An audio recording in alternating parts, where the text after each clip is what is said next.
بسم الله الرحمن الرحيم تلك الرسل فضلنا بعضهم على بعض منهم من كلم الله ورفع بعضهم درجات وآتينا عيسى ابن مريم البينات وأيدناه بروح القدس ولو شاء الله ما اقتتل الذين من بعدهم من بعد ما جاءتهم البينات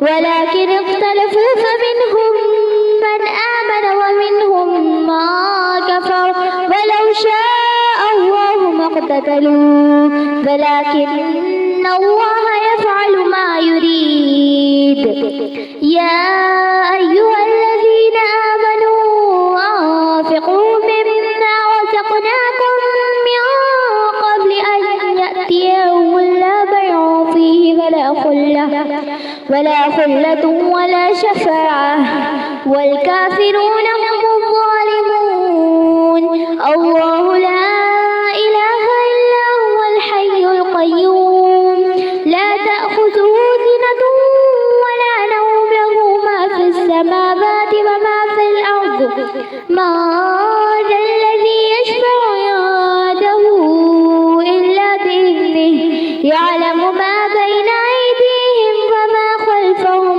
ولا يحيطون بشيء من علمه إلا بما شاء وسع كرسيه السماوات والأرض ولا يؤوده حفظهما وهو العلي العظيم لا إكراه في الدين قد تبين الرشد من الغي ومن يكفر بالطاغوت ويؤمن بالله فقد استمسك بالعروة الوثقى لا انفصام لها والله سميع عليم الله ولي الذين آمنوا يخرجهم من الظلمات إلى النور والذين كفروا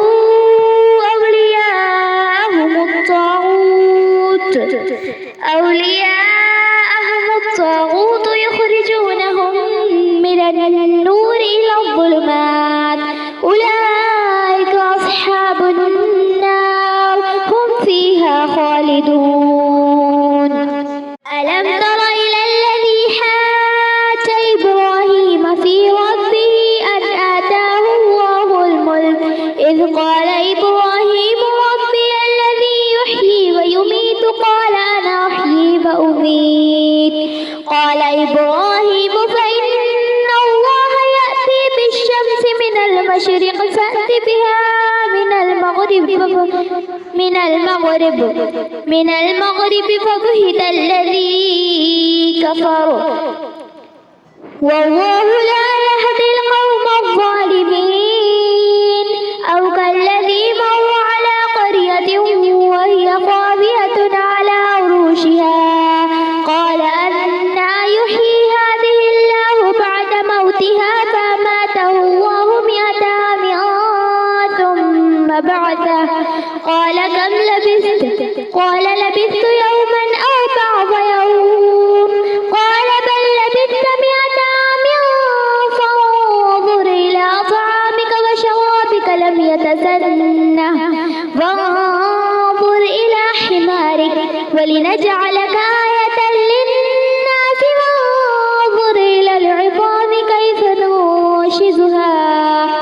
كيف ننشزها ثم نكسوها لحما فلما تبين له قال أعلم أن الله على كل شيء قدير وإذ قال إبراهيم رب أرني كيف تحيي الموتى قال أفلم تؤمن قال بلى ولكن ليطمئن قلبي قال فخذ 4 من الطير فصرهن إليك ثم اجعل على كل جبل منهن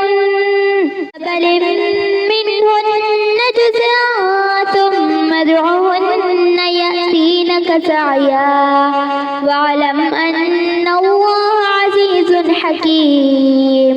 مثل الذين ينفقون أموالهم في سبيل الله كمثل حبة أنبتت 7 سنابل في كل سنبلة 100 حبة والله يضاعف لمن يشاء والله واسع عليم. الذين ينفقون أموالهم في سبيل الله ثم لا يتبعون ما أنفقوا منا ولا أذى لهم أجرهم عند ربهم ولا خوف عليهم ولا هم يحزنون. قول معروف ومغفرة خير من صدقة يتبعها أذى والله غني حليم. يا أيها الذين آمنوا لا تبطلوا صدقاتكم بالمن والأذى كالذي ينفق ماله رئاء الناس ولا يؤمن بالله واليوم الآخر فمثله كمثل صفوان عليه تراب فأصابه وابل فتركه صلدا لا يقدرون على شيء مما كسبوا والله لا يهدي القوم الكافرين. ومثل الذين ينفقون أموالهم ابتغاء مرضات الله وتثبيتا من أنفسهم كمثل جنة بربوة أصابها وابل فآتت أكلها ضعفين فإن لم يصبها وابل فتل والله بما تعملون بصير. أيود أحدكم أن تكون له جنة من نخيل وأعناب تجري من تحتها الأنهار له فيها من كل الثمرات فأصابه الكبر وله ذرية ضعفاء فأصابها إعصار فيه نار فاحترقت. كذلك يبين الله لكم الآيات لعلكم تتفكرون. يا أيها الذين آمنوا أنفقوا من طيبات ما كسبتم ومما أخرجنا لكم من الأرض ولا تيمموا الخبيث منه تنفقون ولستم بآخذه إلا أن تغمضوا فيه واعلموا أن الله غني حميد. الشيطان يعدكم الفقر ويأمركم بالفحشاء والله يعدكم مغفرة منه وفضلا والله واسع عليم. يؤتي الحكمة من يشاء ومن يؤت الحكمة فقد أوتي خيرا كثيرا وما يذكر إلا أولو الألباب. وما أنفقتم من نفقة أو نذرتم من نذر فإن الله يعلمه وما للظالمين من أنصار. إن تبدوا الصدقات فنعما هي وإن تخفوها وتؤتوها الفقراء فهو خير لكم ويكفر عنكم من سيئاتكم والله بما تعملون خبير. ليس عليك هداهم ولكن الله يهدي من يشاء وما تنفقوا من خير فلأنفسكم وما تنفقون إلا ابتغاء وجه الله وما تنفقوا من خير يوفى إليكم وأنتم لا تظلمون. للفقراء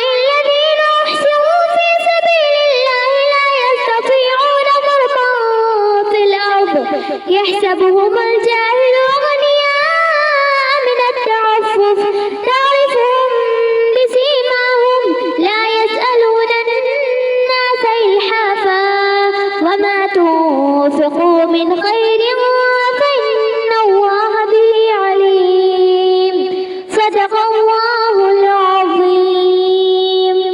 فأعوذ بالله من الشيطان الرجيم. بسم الله الرحمن الرحيم. رب اشرح لي صدري ويسر لي أمري واحلل عقدة من لساني يفقهوا قولي. رب يسر ولا تعسر وتمم بالخير وبك نستعين يا فتاح ربي زدني علما يا مقلب القلوب ثبت قلبي على دينك. اللهم لا سهل إلا ما جعلته سهلا وأنت تجعل الحزن سهلا إذا شئت. اللهم فقهنا في الدين، اللهم فقهنا في الدين، اللهم فقهنا في الدين. آمین یا رب العالمین. السلام علیکم ورحمۃ اللہ وبرکاتہ. آج ہم سورہ بقرہ مکمل کریں گے. آج ہمارا جز 3 شروع ہونے والا ہے انشاءاللہ. تلک الرسول فضلنا بعضهم علی بعض منہم من کلم اللہ ورفع بعضهم درجات. یہ رسول ہے جن میں سے ہم نے بعض کو بعض پر فضیلت دی ہے. وَآتَيْنَا عِیسیٰ ابْنَ مَرْیَمَ الْبَیِّنَاتِ وَأَیَّدْنَاهُ بِرُوحِ الْقُدُوس. ان میں سے بعض وہ ہیں جن سے اللہ سبحانہ تعالیٰ نے بات چیت کی ہے اور بعض کے درجے بلند کیے ہیں. وَلَوْ شَاءَ اللَّهُ مَا اقْتَتَلَ الَّذِينَ مِن بَعْدِهِم مِّن بَعْدِ مَا جَاءَتْهُمُ الْبَيِّنَاتُ وَلَٰكِنِ اخْتَلَفُوا فَمِنْهُم مَّنْ آمَنَ وَمِنْهُم مَّنْ كَفَرَ وَلَوْ شَاءَ اللَّهُ مَا اقْتَتَلُوا وَلَٰكِنَّ اللَّهَ يَفْعَلُ مَا يُرِيدُ. اور ہم نے عیسیٰ ابن مریم کو معجزات عطا فرمائے اور روح القدس سے ان کی تائید کی. اگر اللہ تعالیٰ چاہتا تو ان کے بعد والے اپنے دلیلیں آ جانے کے بعد ہرگز آپس میں لڑائی بھڑائی نہ کرتے، لیکن ان لوگوں نے اختلاف کیا. ان میں سے تو بعض مومن ہوئے اور بعض کافر. اور اگر اللہ تعالیٰ چاہتا تو یہ آپس میں نہ لڑتے، لیکن اللہ تعالیٰ خوب جانتا ہے. اللہ تعالیٰ جو چاہتا ہے وہ کرتا ہے. اگر اللہ سبحانہ تعالیٰ چاہتا تو ان کے بعد والے اپنے پاس دلیلیں آ جانے کے بعد ہرگز آپس میں اختلاف یا لڑائی جھگڑا نہیں کرتے تھے، لیکن انہوں نے اپنی ذاتی اختلافات کی وجہ سے کوئی مومن ہوئے اور کوئی کافر. اللہ تعالیٰ چاہتا تو ان کو سب ایک کر دیتا تھا نا. تو اللہ تعالیٰ ظاہری اسباب خود کو اختیار کرنے کے دونوں راستے کھلے رکھے ہیں. آپ صلی اللہ علیہ وسلم نے فرمایا کہ مجھے تمام انبیاء پر فضیلت نہ دو. یہ ادب و احترام کے طور پر آپ صلی اللہ علیہ وسلم فرما رہے ہیں، جبکہ اللہ تعالیٰ خود آپ صلی اللہ علیہ وسلم کو تمام نبیوں پر فضیلت دی ہے. اس کی وجہ سے نبی کریم صلی اللہ علیہ وسلم یعنی جھگڑے فساد سے بچنا چاہتے تھے، اسی لیے منع فرمایا. اللہ سبحانہ تعالیٰ نے تمام انبیاء علیہ السلام کا سلسلہ قائم فرمایا اور آپ صلی اللہ علیہ وسلم پر رسالت کا خاتمہ فرمایا. یعنی جو آسمانی کتابیں اور رسول آیا کرتے تھے وہ سلسلہ ہمارے نبی کریم صلی اللہ علیہ وسلم پر ختم ہو چکا. جو بھی اللہ تعالیٰ کی شریعت پر زندگی گزار کر جہنم سے بچ سکتا ہے، اللہ تعالیٰ نے نبیوں کے ذریعے ہمیں ہدایت اور گمراہی دونوں راستوں کی نشاندہی کر دی. اب انسان کو اختیار دیا کہ وہ اپنی مرضی سے وہ چن سکتا ہے. یعنی کسی کو مجبور نہیں کیا کہ یعنی تمہیں یہی راستے پر چلنا ہے، بلکہ امتحان کے طور پر آزادی اور اختیار ہمیں دیا ہے. ہم مسلمانوں کو دعوت حق اور امر بالمعروف و تنہی عن المنکر کرنا ضروری ہے. اس کی ہمیں قرآن و حدیث میں تاکید کی گئی ہے. آیت 253 دیکھیں. یا ایھا الذین آمنوا انفقوا مما رزقناکم من قبل ان یأتی یوم لا بیع فیہ ولا خلۃ ولا شفاعۃ والکافرون هم الظالمون. اے ایمان والو، جو ہم نے تمہیں دے رکھا ہے اس میں سے خرچ کرتے رہو، اس سے پہلے کہ وہ دن آئے جس میں تجارت ہے نہ دوستی اور شفاعت، اور کافر ظالم ہے. اس آیت میں اللہ سبحانہ تعالیٰ نے ایمان والوں کو مخاطب فرما رہے ہیں اور کہہ رہے ہیں کہ جو کچھ اللہ سبحانہ تعالیٰ نے ہمیں دیا ہے اس کو اللہ کے راستے میں خرچ کرو موت آنے سے پہلے، کیونکہ زندگی میں ہم جو بھی کرنا ہے آخرت کی تیاری کر لینی چاہیے. یہود و نصارہ اور کفار مشرکین اپنے اپنے پیشواؤں یعنی نبیوں، ولیوں، بزرگوں، پیر، مرشدوں میں عقیدہ رکھتے تھے کہ یہ ہماری قیامت کے دن شفاعت کرائیں گے. تو اس آیت میں یہی بتایا جا رہا ہے کہ اللہ تعالیٰ کے پاس ایسی کوئی ہستی نہیں ہے جو کسی اور کی شفاعت کر سکتا. جو آج دولت مند ہے وہی قیامت کے دن غریب ہوں گے، سوائے اس کے جو اللہ کی راہ میں نیکی کے کاموں میں خرچ کرتا رہا. مومن غریب آپ صلی اللہ علیہ وسلم کے ساتھ سب سے پہلے جنت میں جائے گا. شفاعت کی اجازت اللہ تعالیٰ جس کو دے گا صرف اور صرف اہل توحید کے حق میں ہی کر سکے گا، کسی اور کو اس کا حق نہیں ہے۔ اللہ تعالیٰ ہی معبود برحق ہے جس کے سوا کوئی معبود نہیں۔ لا تأخذہ سینۃ ولا نوم، جو زندہ ہے اور سب کا تھامنے والا ہے، جسے نہ اونگ آتی ہے نہ نیند۔ لہ ما فی السماوات و ما فی الارض، اسی کے لیے ہے آسمان اور زمین۔ من ذا الذی یشفع عندہ الا باذنہ، تمام چیزیں اللہ سبحانہ تعالیٰ کی قبضے میں ہے، کون ہے جو اس کی اجازت کے بغیر کسی کے سامنے شفاعت کر سکے۔ یعلم ما بین ایدیہم وما خلفہم ولا یحیطون بشیء من علمہ الا بما شاء، وہ جانتا ہے جو ان کے سامنے ہے اور وہ ان کے پیچھے ہے، اور وہ اس کے علم میں سے کسی چیز کا احاطہ نہیں کر سکتے مگر جتنا وہ چاہے۔ وسع کرسیہ السماوات والارض ولا یؤودہ حفظہما وہو العلی العظیم، اس کی کرسی کی وسعت نے زمین و آسمان کو گھیر رکھا ہے، اور اللہ سبحانہ تعالیٰ ان کی حفاظت سے نہیں تھکتا اور نہ اکتاتا، وہ تو بہت ہی بلند اور بہت بڑا ہے۔ آیت الکرسی کی بڑی فضیلت حدیث سے ثابت ہے، مثلا یہ قرآن کی اعظم آیت ہے، اس کے پڑھنے سے رات کو شیطان سے تحفظ رہتا ہے۔ ہر فرض نماز کے بعد پڑھنے کی بھی فضیلت ہے، یعنی بعد نماز پڑھنے والے کے اور جنت کے درمیان صرف موت ہی حائل ہے۔ اللہ تعالیٰ ہی معبود برحق ہے جس کے سوا کوئی معبود برحق نہیں ہے، جو زندہ ہے اور سب کو تھامنے والا ہے، جسے نہ نیند آتی نہ اونگ آتی۔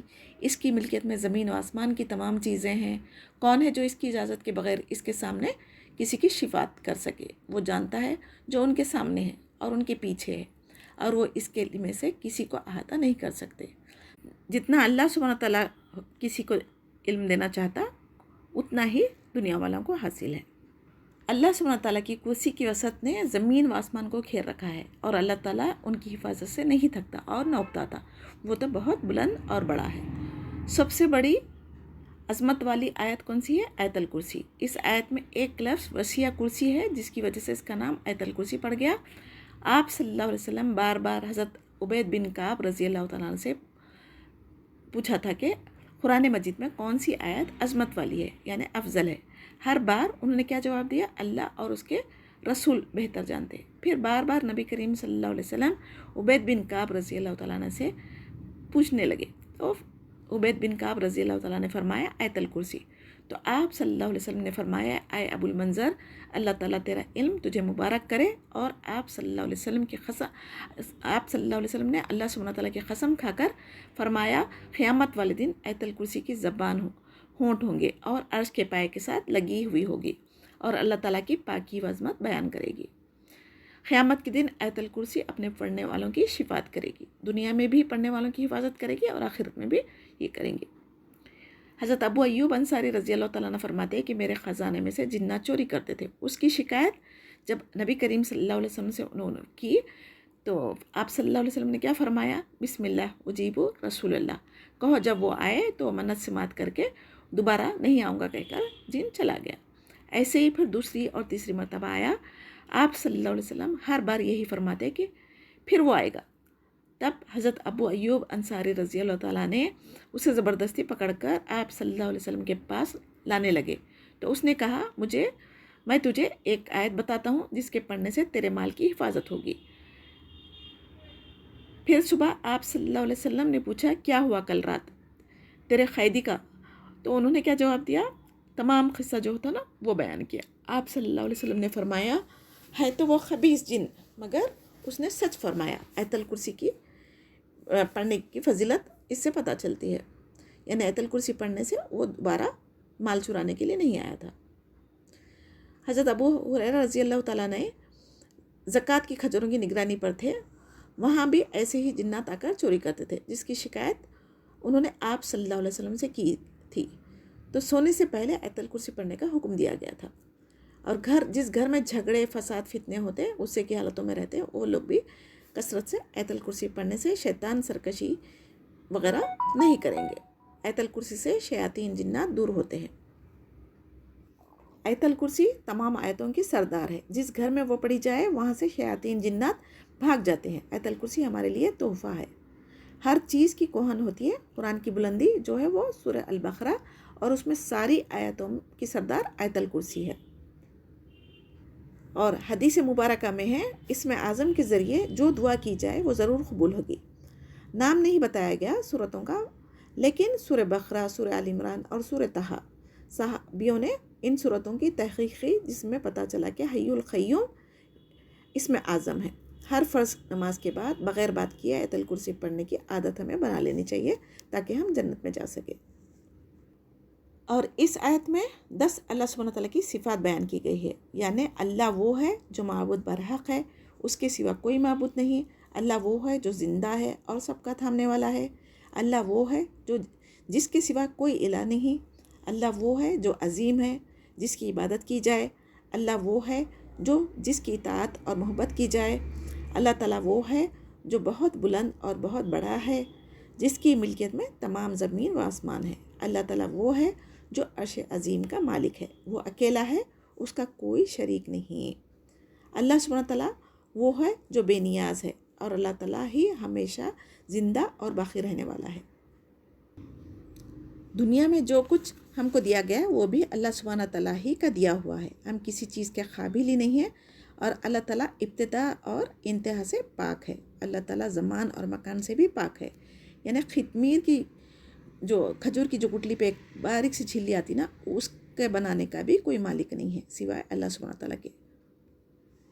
حضرت علی رضی اللہ تعالیٰ نے فرماتے ہیں کہ میدان جنگ سے چکر لگا کر جب میں آیا، یہ جنگ بدر کا واقعہ ہے، تو آپ صلی اللہ علیہ وسلم سجدے میں گڑ گڑا کر یا حیو یا قیوم کہہ کر دعا میں مصروف تھے۔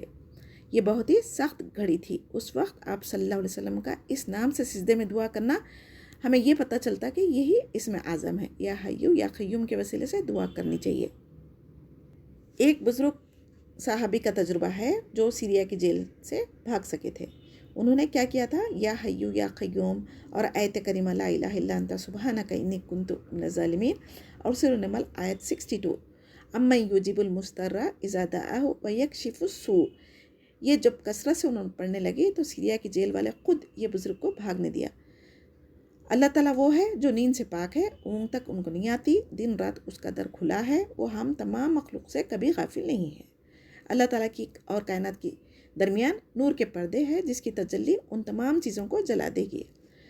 موسیٰ علیہ السلام نے فرشتوں سے جب سوال کیا اللہ تعالیٰ سوتا ہے، تب اللہ تعالیٰ نے فرشتوں سے کہا کہ دو بوتلیں موسیٰ علیہ السلام کے ہاتھ میں دیں اور 3 دن تک انہیں سونے نہ دیں، جو اونگ کی وجہ سے گر کر ٹوٹ گئی۔ تو بتایا جا رہا ہے کہ اگر اللہ تعالیٰ کو نیند آتی تو کیا یہ دنیا باقی رہ سکتی؟ اللہ تعالیٰ تمام چیزیں ہم کو دی ہے، پھر بھی ہم اس کی عبادت نہیں کرتے اور نافرمانی کرتے ہیں، تو یہ اللہ تعالیٰ کی رحمت ہی ہے جو ہم کو پکڑتا نہیں ہے، مہلت دے رہا ہے، اور ورنہ عذاب دے سکتا تھا۔ اللہ تعالیٰ ساری کائنات کا مالک ہے، بادشاہ ہے، عظمت والا ہے، پھر بھی ہم اس سے نہیں ڈرتے جیسا اس سے ڈرنے کا حق ہے۔ اللہ تعالیٰ کی جیسی قدر کرنی چاہیے تھی ویسے ہم کرنے والے بنے، آمین یا رب العالمین۔ منزل لذی میں کیا ہے؟ وہ ہوتا کون ہے؟ جو اللہ تعالیٰ کے حضور کسی کی شفاعت کرے، ہاں مگر اللہ تعالیٰ جس کو اجازت دے۔ جیسے کہ لوگوں نے آج کل اپنے پیر مرشد درگاہ پر جا کے ولیوں کو سمجھتے کہ ہم ان کے مرید ہو جائیں گے تو یہ ہماری سفارش کریں گے، ہرگز نہیں کر سکتے۔ اس آیت میں خود صاف بیان کر دیا گیا ہے قیامت والے دن نفسا نفسی کا معاملہ ہوگا۔ جس کو اللہ شفاعت کی اجازت دے گا، جس کے لیے شفاعت کی اجازت دی جائے گی، وہی اس کی شفاعت کر سکے گا۔ انشاءاللہ شفاعت کبریٰ قیامت کے دن آپ صلی اللہ علیہ وسلم کو نصیب ہوگی۔ اللہ تعالیٰ سے دعا کرتی ہوں کہ قیامت کے دن حساب کتاب شروع کرنے کی شفاعت بھی ہمارے نبی کریم صلی اللہ علیہ وسلم کریں گے، تو ہمیں بھی ان کی شفاعت میں شامل فرما۔ جس کا خاتمہ ایمان پر ہو ان کی مغفرت ہے۔ حدیث میں ہے جس کے دل میں ذرہ برابر بھی ایمان ہوگا، اللہ تعالیٰ کی مرضی سے آپ صلی اللہ علیہ وسلم اس کی شفاعت کریں گے اور دوزخ سے نکال کر جنت میں داخل فرمائیں گے۔ اللہم اجعلنا منہم۔ قیامت کے دن پیغمبروں کی بھی ہمت نہیں ہوگی کہ اللہ کے سامنے ٹھہرے، تو ان بت پرستوں کرنے والوں کی کیا مجال ہو سکتی؟ غیب کا علم صرف اللہ تعالیٰ ہی کو ہے، اس کو چھوڑ کر ہم نجومی کاہنوں سے پوچھتے پھرتے ہیں، تو اس کا یہاں پر اللہ سبحانہ تعالیٰ نے رد کر دیا ہے۔ اللہ سبحانہ تعالیٰ کو ہمارے دلوں میں آنے والے وسوسے خیالت کا بھی علم ہے، ہم کو اس سے ڈرنا چاہیے نہ کہ لوگوں سے۔ اللہ سبحانہ تعالیٰ کی اجازت کے بغیر ایک پتا بھی نہیں گر سکتا، لیکن اللہ تعالیٰ ذرے ذرے کا علم رکھتا ہے۔ اللہ تعالیٰ زمین کے اندر دانے کی کیفیت سے بھی واقف ہے، کون کب اور کہاں اگے گا اور کون کب کہاں مرے گا، کون کہاں پیدا ہوگا، ان سب کا علم اللہ سبحانہ تعالیٰ کے پاس ہے.